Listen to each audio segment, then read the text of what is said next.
మంచి పని అయింది నాయన మాట్లాడకుండా. లాక్ కేసు ఉంటారు ఉండండి. తీస్తాడు స్వామి తీస్తాడు. పెద్ద చైర్మన్ గారు చెప్పాడు కదా ఏం మాట్లాడొద్దని. మా దారి ఇదే. పైన పెట్టేసిందన్న వెహికల్స్ స్లోగా రండి సార్. అంతేనా? స్లో.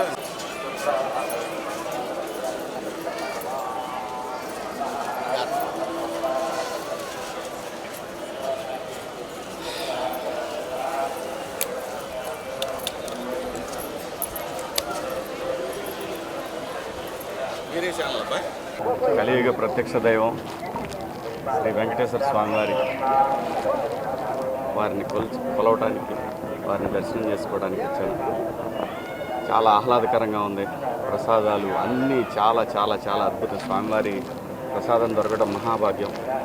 అలాంటిది కొత్త పాలక మండలి వచ్చిన తర్వాత కూడా చాలా అద్భుతంగా ఉంది. అంతా బ్రహ్మాండంగా ఉంది. ఓ పద్ధతి ప్రకారం అందరూ సమానం అనే పద్ధతిలో వెళ్తూ ఉంది. ఇది ఇలాగే కొనసాగాలి. ఈ రాష్ట్రం పచ్చగా ఉండాలి. ప్రజలందరూ సంతోషంగా ఉండాలి. గోవిందా గోవిందా. మరిన్ని వీడియోస్ కోసం ఛానల్ ని సబ్స్క్రైబ్ చేయండి. లేటెస్ట్ అప్డేట్స్ కోసం వాట్సాప్ ఛానల్ ని ఫాలో అవ్వండి. ఆ లింక్ డిస్క్రిప్షన్ లో ఉంది.